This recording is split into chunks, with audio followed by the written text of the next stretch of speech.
गुज़िश्ता रोज़ तारीखी उड़ान भरने वाले अमरीकी डॉलर ने आज कुछ पसपाई दिखाई है। तारीखी उड़ान के बाद डॉलर नीचे आने लगा है। सुबह कारोबार के आगाज़ पर अमरीकी डॉलर सस्ता होने लगा।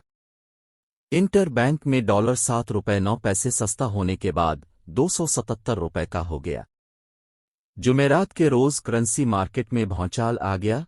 इंटर बैंक में डॉलर तकरीबन रुपये और ओपन मार्केट में 15 रुपये बढ़ गया।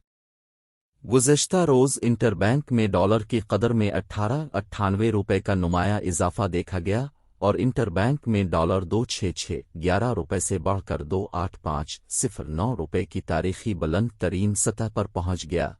इंटर बैंक में रुपये की कदर में 66% की कमी रिकॉर्ड की गई और करेंसी मार्केट के माहिरीन रुपये की कदर में कमी को IMF के साथ डील का नतीजा करार दे रहे हैं। ओपन मार्केट में डॉलर की कदर में 15 रुपये का नुमाया इजाफा देखा गया और डॉलर की कीमत फरोख्त 273 से बढ़कर 288 रुपये की सतह पर जा पहुंची। ज़राए के मुताबिक इंटर बैंक में डॉलर फरोख्त करने वाले $1 के एवज 291 रुपये तलब कर रहे हैं, जबकि ओपन मार्केट में भी डॉलर 295 से 300 रुपये में फरोख्त होने की इत्तलात हैं। दीगर करेंसियों में यूरो की कीमत फरोख्त 28750 से बढ़कर 302 रुपये और बरतानवी पाउंड की कीमत फरोख्त 32450 रुपये से बढ़कर 340 रुपये हो गई।